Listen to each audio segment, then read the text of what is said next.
परदेसी हूँ, पहली बार आया हूँ। जय माता दी दोस्तों, आज की यह वीडियो होने वाली है उन भक्तों के लिए जो वैष्णो देवी की यात्रा करना चाहते हैं। तो उनके मन में काफ़ी सारे सवाल उठते हैं कि वैष्णो देवी कैसे जाएं, वैष्णो देवी में रुकने की क्या व्यवस्था है, वैष्णो देवी में खाने पीने की क्या व्यवस्था है और वैष्णो देवी में होटल कहाँ लेना चाहिए। कुछ भक्त ऐसे भी होते हैं जो कि खर्चे के कारण वैष्णो देवी नहीं आ पाते हैं। तो आज की वीडियो में हम उनको भी बताएंगे कि सबसे सस्ते में वैष्णो देवी का ट्रिप कैसे किया जा सकता है और वैष्णो देवी में यात्रा पर्चे, होटल की बुकिंग ऑनलाइन कैसे कर सकते हैं पहले से, इसके बारे में भी बात करेंगे। तो वीडियो शुरू करने से पहले आपसे एक रिक्वेस्ट है कि आप चैनल को सब्सक्राइब, वीडियो को लाइक ज़रूर कर दीजिएगा, क्योंकि इससे मुझे मोटिवेशन मिलती है वीडियो बनाने के लिए। और कमेंट में हर वक्त जय माता दी जरूर लिखेगा। तो आओ शुरू करते हैं। तो सबसे पहले बात करते हैं कि वैष्णो देवी पहुँचे कैसे। तो वैष्णो देवी पहुँचने का सबसे बेस्ट तरीका है कि आप ट्रेन से आ जाएं। ज़्यादातर मुख्य शहरों से कटरा के लिए ट्रेन चलती है, और अगर आपके शहर से कटरा के लिए ट्रेन नहीं चलती तो आपको जम्मू तवी आना होगा। और जम्मू तवी रेलवे स्टेशन के बाहर ही आपके बस स्टैंड पे आपको 100 रुपये पर पर्सन के हिसाब से इजीली बस मिल जाएगी, जो कि 2 से ढाई घंटे में आपको कटरा पहुँचा देगी। तो दोस्तों, हम कटरा पहुँच गए। अब बात कर लेते हैं कटरा में रुके कहाँ। तो कटरा में रुकने के लिए वहाँ पे काफ़ी सारे गेस्ट हाउस और होटल बने हुए हैं जिनका किराया 500 से 2500 होता है। तो बात कर लेते हैं अब सबसे बेस्ट तरीका रुकने की कटरा में। तो कटरा में ही निहार का कॉम्प्लेक्स बना हुआ है जो माता श्री वैष्णो देवी ट्रस्ट द्वारा ही बनाया गया है, जिसकी बुकिंग आप वहां जाकर और या फिर ऑनलाइन श्री माता वैष्णो देवी की वेबसाइट से कर सकते हैं, जिसका लिंक मैंने डिस्क्रिप्शन में दे रखा है। आप एक ही क्लिक में श्री माता वैष्णो देवी की वेबसाइट पे जाके बुकिंग कर सकते हैं। तो दोस्तों, इसके अलावा कुछ वक्त डायरेक्ट अर्धकुंवारी में जाकर रुकते हैं। तो अर्धकुंवारी में भी श्री माता वैष्णो देवी ट्रस्ट द्वारा 2 होटल बनाए हुए हैं, एक डॉर्मेट्री और दूसरा होटल। डॉर्मेट्री का चार्ज 120 रुपये पर पर्सन होता है और होटल का चार्ज 700 से 750 के बीच में होता है।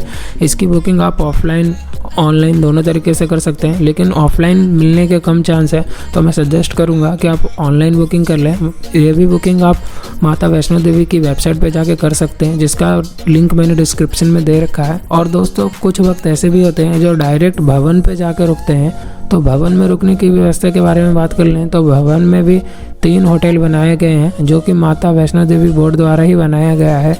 वहाँ पे 2 होटल और एक डॉर्मेट्री है। डॉर्मेट्री का किराया फिर वही 120 रुपये पर पर्सन होता है और होटल का चार्ज अलग अलग होता है। वहाँ पे एसी नॉन एसी दोनों रूम मिलते हैं, उसके हिसाब से चार्ज किया जाता है। तो इसकी बुकिंग भी आप ऑनलाइन ऑफलाइन दोनों तरीके से कर सकते हैं, लेकिन ऑफलाइन रूम मिलेगा इसकी कोई गारंटी नहीं है। अगर आपको रूम नहीं मिलता तो वहाँ रुकने के लिए एक हॉल भी बनाया गया है, जो कि आपको वहाँ पे कंबल भी मिल जाएगा। 100 रुपये पर कंबल आपको चार्ज करेंगे, जो कि रिफंडेबल होता है। जब आप मॉर्निंग में कंबल वापस करोगे तो आपको पैसे वापस मिल जाएंगे। तो दोस्तों, अगर आप बहुत ही कम बजट में यात्रा करना चाहते हैं तो आप डॉर्मेट्री में ही स्टे करें। डॉर्मेट्री काफ़ी साफ़ सुथरी होती है, आपको कोई भी दिक्कत नहीं होने वाली।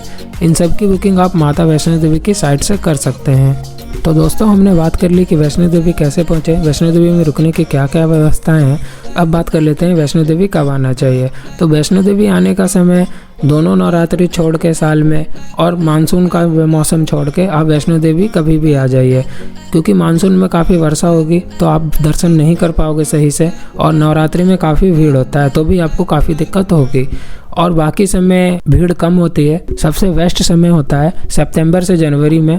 इस बीच आपको थोड़ा कम रश मिलेगा और आप अच्छे से दर्शन कर पाओगे। तो दोस्तों, अगर हम वैष्णो देवी में खाने पीने की बात करें तो वैष्णो देवी में काफ़ी सारे होटल बने हुए हैं जहाँ पे थाल सिस्टम मिलता है, जिनका चार्ज 100 से 150 के बीच होता है। आपको काफ़ी अच्छा खाना मिल जाएगा। तो दोस्तों, अगर हम पूरे दिन के खाने की बजट की बात करें तो 200 से 250 पर पर्सन चार्ज लगेगा। तो दोस्तों, ये तो हो गई खाने पीने, कैसे आया जाए और कहाँ रुका जाए। तो दोस्तों, अगर आप रात में कटरा पहुँचे तो आप रात में कटरा में ही स्टे कर लें और सुबह होते ही आप पैदल ट्रैकिंग स्टार्ट कर दें। तो ट्रैकिंग स्टार्ट करने से पहले आपको सबसे पहले अपना रजिस्ट्रेशन करवाना होगा। जो कटरा में काउंटर बना हुआ है वहाँ से रजिस्ट्रेशन करवा लीजिए, या ऑनलाइन रजिस्ट्रेशन भी होता है। ऑनलाइन कैसे रजिस्ट्रेशन करें इस पर मैंने पहले से ही वीडियो बना दी है, इसका लिंक मैंने डिस्क्रिप्शन में दे रखा है, आप उस वीडियो को देख सकते हैं। तो तो दोस्तों यात्रा पर्ची कटवाने के बाद आपको बाणगंगा चेक पोस्ट 4 घंटे के अंदर पार करना होगा। कटरा से 20 रुपये पर पर्सन के हिसाब से ऑटो मिल जाएगा जो आपको बाणगंगा चेक पोस्ट छोड़ देगा। आप बाणगंगा चेक पोस्ट पे आपके पर्ची के स्कैन किया जाएगा, आपके सामान की चेकिंग होगी, आपकी चेकिंग होगी। उस चेकिंग करने के बाद ही आप 12 किलोमीटर की ट्रैकिंग स्टार्ट कर पाओगे। तो दोस्तों जैसे आप थोड़ा सा आगे बढ़ेंगे आपको घोड़े खच्चर की सुविधा मिल जाएगी। अगर आप पैदल चलने में असमर्थ हैं या आपके साथ कोई बूढ़े बुजुर्ग आए हैं, अगर आप पिट्ठू से जाना चाहते हैं भवन तो आपको 1200 रुपये देना होगा। अगर आप अर्धकुंवारी तक जाना चाहते हैं तो आपको 600 रुपये देना होगा। अगर आप पालकी से भवन तक जाना चाहते हैं तो इसका किराया 5000 के आसपास पड़ेगा। तो बात कर लेते हैं सबसे सस्ते और अच्छे तरीके के पैदल की। तो आप जानते हैं कि पैदल यात्रा कैसे करें। तो दोस्तों जैसे ही आप थोड़ा सा आगे बढ़ते हैं तो आपको गुलशन कुमार का भंडारा मिल जाएगा। अगर आप भंडारा करना चाहते हैं तो आप भंडारा कर सकते हैं। और वहीं से 2 रास्ते डिवाइड होते हैं ट्रैकिंग के लिए। एक नया रास्ता जिसको ताराकोट मार्ग कहते हैं और दूसरा वही पुराना मार्ग। तो दोस्तों ताराकोट मार्ग का एक फ़ायदा एक नुकसान दोनों है। फ़ायदा ये है कि वो सिर्फ पैदल यात्रियों के लिए बनाया गया है, तो उस पर घोड़े खच्चर नहीं आएंगे, तो आपको कोई प्रॉब्लम नहीं होगी ट्रैकिंग करने में। एक नुकसान ये है कि वो 2 किलोमीटर लंबा रास्ता है और वो भी आपको अर्धकुंवारी पे ही निकालेगा। और पुराने वाले रास्ते पे जाओगे तो 2 किलोमीटर कम ट्रैकिंग करनी पड़ेगी। और अगर आप घोड़े खच्चर से जाना चाहते हैं तो आपको पुराने रास्ते से ही जाना पड़ेगा जो कि बालगंगा चरण पादुका होते हुए जाता है। तो मैं सजेस्ट करूँगा कि आप पुराने रास्ते से जाएं, इससे आपको 2 किलोमीटर कम ट्रैकिंग करनी पड़ेगी और आप बालगंगा चरण पादुका घूम पाओगे और आते वक्त आप ताराकोट मार्ग से आ सकते हैं। तो दोस्तों हम पैदल ट्रैकिंग स्टार्ट करते हैं पुराने रास्ते से। तो दोस्तों जैसे ही आप थोड़ा सा आगे चलते हैं तो आपको बाणगंगा मिलेगी। कहते हैं कि बाणगंगा माता वैष्णो देवी ने बजरंगबली की प्यास बुझाने के लिए अपने बाण चलाकर प्रकट की थी, जिससे बजरंगबली ने अपनी प्यास बुझाई थी। और माता वैष्णो देवी ने अपने बाल भी धोए थे, इसीलिए इसको बाणगंगा भी कहते हैं। तो दोस्तों बाणगंगा से 1.5 किलोमीटर की ट्रैकिंग करने पे आप पहुंचोगे चरण पादुका। माना जाता है कि माता वैष्णो देवी ने यहीं से मुड़कर भैरव को देखा था, इससे माता वैष्णो देवी के चरण के निशान पड़ गए थे, इसलिए इस मंदिर का नाम चरण पादुका पड़ा। चरण पादुका के दर्शन करने के बाद सारे वक्त अपनी पैदल ट्रैकिंग स्टार्ट करते हैं। तो दोस्तों जब आप पैदल ट्रैकिंग स्टार्ट करते हैं तो आपको पूरे रास्ते भर जगह जगह दुकानें मिल जाएंगे, खाने पीने के स्टॉल मिल जाएंगे और आपको अगर कोई मेडिकल इमरजेंसी होती है तो उसके लिए भी वहाँ क्लिनिक बने हुए हैं। आपका पूरा ट्रैकिंग मज़ेदार होने वाला है। तो दोस्तों हम पैदल ट्रैकिंग करते करते अब अर्धकुंवारी पहुँच चुके हैं। तो दोस्तों अर्धकुंवारी मंदिर में गर्भ गुफा बना हुआ है, जिसका दर्शन करने के लिए आपको टोकन नंबर लेना पड़ेगा। एक ग्रुप का एक टोकन नंबर मिलता है। दोस्तों माना जाता है कि माता वैष्णो देवी ने अपने 9 महीने यहीं बिताए थे, इसलिए इस गुफा का नाम गर्भजून गुफा पड़ा है। अगर आप पीक सीजन में जाते हैं तो गुफा के दर्शन करने के लिए आपको कम से कम 12-13 घंटे वेट करना पड़ेगा। अगर यही आप पीक सीजन में नहीं जाते तो 2 से 3 घंटे में आप दर्शन कर लोगे। अगर आप पीक सीजन में गए हैं तो मैं आपको सजेस्ट करूंगा कि अपना आप टिकट नंबर लेने के बाद भवन की ओर निकल जाएं और भवन से माता रानी के दर्शन करके लौटते वक्त गर्भजून गुफा के दर्शन कर लीजिएगा। अगर आप अर्धकुंवारी में रुक कर दर्शन करके ही जाना चाहते हैं तो अर्धकुंवारी में कैसे रुका जाए, इसकी क्या व्यवस्था है, इस पर मैंने पहले ही बता चुका है।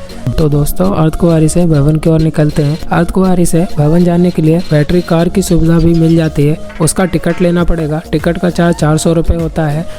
तो दोस्तों एक प्रॉब्लम यह है कि बैटरी कार का जो टिकट काउंटर है वो हर 3 घंटे में एक बार खुलता है, तो इसी कारण वहाँ पे काफ़ी भीड़ हो जाती है। तो आपको 4 से 5 घंटे वेस्ट करने पड़ सकते हैं। अगर आप चाहते हैं बैटरी रिक्शा से ही जाना तो इसकी भी ऑनलाइन टिकट बुकिंग होती है, आप पहले से ही टिकट बुकिंग कर लें। ऐसा बिल्कुल नहीं सोचे कि आप वहाँ पहुँचने के बाद टिकट ले लेंगे, आपका टाइम काफ़ी वेस्ट होने वाला है। तो दोस्तों अगर बात करें कि पैदल कितनी देर में हम भवन पहुँच जाएंगे कटरा से, तो नॉर्मल अगर आप ट्रैकिंग करते हैं तो 9 से 10 घंटे में आप भवन पहुँच जाओगे।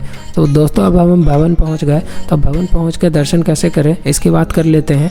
तो भवन में दर्शन करने के लिए वहाँ बहुत सारे वॉशरूम बने हैं, क्लॉक रूम बने हैं। तो आप स्नान करना चाहते हैं तो स्नान कर लें, अगर नहीं तो अपना सारा सामान क्लॉक रूम में जमा करवा के प्रसाद ले लें और माता रानी के दर्शन कर लें। अगर आपको रात हो चुकी है, लेट नाइट हो गया है, तो आप वहाँ पे स्टे कर सकते हैं। कैसे स्टे करेंगे इस पे हमने पहले ही बात कर चुकी है। तो और सुबह सुबह आप माता रानी के दर्शन करने के बाद भैरव बाबा के दर्शन के लिए निकल जाए। अब भैरव बाबा का दर्शन करना और आसान हो गया है, क्योंकि वहाँ पे रोपवे बन गया है। आप रोपवे पे 100 रुपये पर पर्सन के किराए से रोपवे से 10 से 15 मिनट में भैरव बाबा के दर्शन कर पाओगे। भैरव बाबा पे आपको अलग से प्रसाद लेना होगा, साइन बोर्ड द्वारा के काउंटर से ही लीजिएगा। वहाँ से 20 रुपये में आपको प्रसाद मिल जाएगा भैरव बाबा का चढ़ाने का। भैरव बाबा पे कोई रुकने की व्यवस्था नहीं है, तो वहाँ पे दर्शन करके आपको निकलना पड़ेगा। निकलने के बाद अगर आपने अर्धकुंवारी के दर्शन किए हैं तो नीचे उतर जाइए कटरा, अगर नहीं किए तो आप अर्धकुंवारी का दर्शन करने के लिए रुक सकते हैं और दर्शन करने के बाद कटरा के लिए उतर जाइए। तो दोस्तों एक और बात कर लेते हैं, वैष्णो देवी में ही रुकने के लिए एक हॉल भी बनाया गया है। वहाँ पे बेड भी लगे हैं, उसका कोई चार्ज नहीं होता है। वहाँ पे ये होता है जो जल्दी गया जल्दी पाया, जल्दी जाओ जल्दी पाओ वाला सीन है, तो आप जल्दी जाके इसका भी फ़ायदा उठा सकते हैं। तो दोस्तों आप मेरे बताए हुए तरीके से यात्रा करते हैं तो आपकी यात्रा बहुत ही कम पैसों में हो जाएगी। 15 से 2000 रुपये में आप अपनी यात्रा संपूर्ण कर लोगे। तो दोस्तों अगर आपको वीडियो थोड़ी सी भी अच्छी लगी है तो आप वीडियो को लाइक ज़रूर कर दीजिएगा, चैनल को सब्सक्राइब कर लीजिएगा। इससे मुझे मोटिवेशन मिलेगी वीडियो बनाने की। वीडियो देखने के लिए धन्यवाद।